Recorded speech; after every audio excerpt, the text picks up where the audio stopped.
What is your name and what's your occupation? My name is Jennifer Nelson, and I'm a student at the University of Oklahoma in the Religious Studies Department. What was your first impression about Turkish people and Turkey before you met IID volunteers? I believe that I didn't have a particular image in my mind. I think I probably went along with a lot of stereotypes that a lot of Americans have of the nations over in the Middle Eastern area. I was really surprised when I went to Turkey and met the people to see how genuinely kind they were, and to see a split between Western Turkey and Eastern Turkey and the difference between the two. Have you ever hesitated to go to Turkey, and have you had any reaction from your friends or family members warning you about going to Turkey? A few people prior to me going on the trip questioned why. Obviously, I was going to Turkey in the first place, and once I explained to them that we were going to study this movement called the Gulen Movement, I of course had to explain that to them. They were a little concerned simply because the knowledge is not out there about Turkey, so people were a little bit concerned about me going over there. What are the major concerns that they had? I think geography is one. They realize that it's so close to the Syrian border and Iraqi border areas, and obviously there's a war going on right now. I think another misconception is that because it is an Islamic country, they're not going to be friendly to Westerners or to people of other faith traditions. So there was just a lot of misconceptions with not having any knowledge about the area at all. And what struck you the most in Turkey? You know, I think probably the one thing that struck me the most was how diligent in prayer people were. And of course it was so obvious to see when you have the call to prayer, which I thought was quite beautiful, and that was always nice to wake up to. But I think what struck me the most was that people would stop during the middle of the day, whatever they were doing, and take the time to pray and meditate, and that was really an amazing thing to me. And what did you feel when you first heard the call to prayer? I think I felt a sense of serenity, and beyond that, I felt like it wasn't just speaking to those of the Islamic faith. I felt like with my faith tradition, it spoke to me as well. I couldn't understand the words, but it was just a certain beauty that I knew it was time to sit down and meditate and think on God. And what did you feel when you saw people praying in mosques and leaving their jobs to do their prayers in mosques?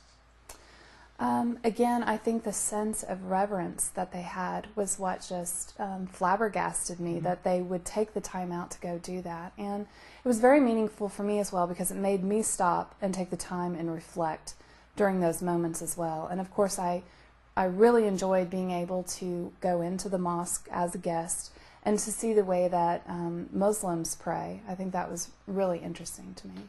Did the experience that you have in Turkey help you to reevaluate yourself, like to become a better Christian, or to consider yourself, like do certain things more in your own faith? I think it did cause me to reevaluate on twofold. The first thing is it gave me a reconception of what the Muslim people are like, and I know obviously you can't categorically say that all are the same. But it gave me a broader scope to know that the media has given so many misconceptions about how Islamic people live and how their religion plays into their life. And I think secondary to that, I always had the belief prior to that it didn't matter what faith tradition you practiced, as long as you had faith in something, that was important. And I think I could see that the people in Turkey live just like I do, in a sense. They get up, they go to work, they go to school, they love their families, their children, their friends, and they're no different than I am. Just because they follow a different tradition, listen to a different prophet, I see no difference. And so I felt much closer to the people in that sense. And how your impression about Turkey and Turkish people has changed after the trip in Turkey? Well, first of all, I have friends now from that area, and I feel like I have new friends that are so meaningful to me because they're willing to share their culture with me, and I think that's something that needs to take place more, not only for interfaith dialogue to happen, but I think if people would just take the time out to learn and befriend people from other countries. It would solve so many problems simply because they would see what I saw, that you are the same type of person that I am. So the trip to Turkey was absolutely wonderful to me, and I can't wait to go back. Did the trip reinforce your hopes about establishing peace in the world? It did reestablish my hopes because I see that there's actually something that's working through the Gulen movement. Obviously, prior to my trip to Turkey, I had never heard of Gulen, and I had never heard of the type of movement with his education that he's trying to do. And I would have to say that I'm pretty much an idealist anyway, and I always want things to work, but it seems that in this day and age it's so difficult to find movements and activities and things that actually do work. So that was impressive, to go to Turkey and to visit the schools and to see that this structure that Gulen and his people have set up is working.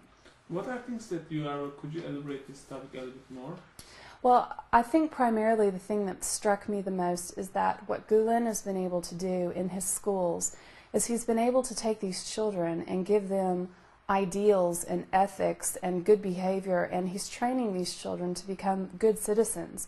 Yet he's not pressing down a particular religious dogma on them.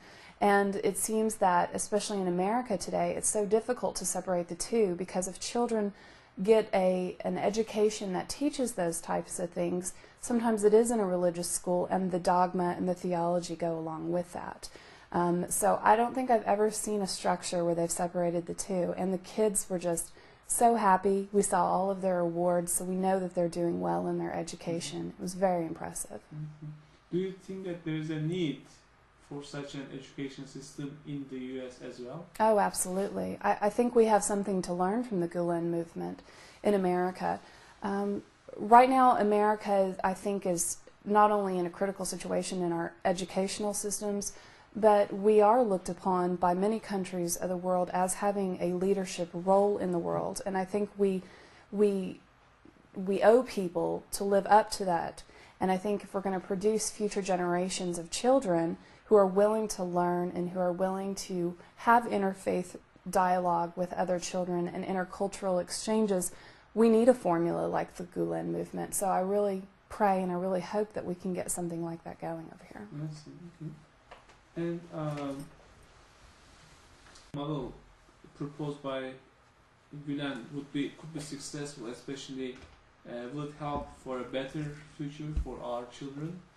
Oh, absolutely, I do. I think probably the biggest challenge in getting that model set in America is to explain people what it's about, because I think right now the concept is so difficult for them to grasp, because in the United States we are such a secular nation when it comes to our public education that you either go to a secular public school or you pay for a private institution, and generally private institutions are religious affiliation, such as Catholic, Episcopal, etc. So I think once you can get people to grasp the concept of what the schools are, I think it would go over famously. I think it would be really good for us to do.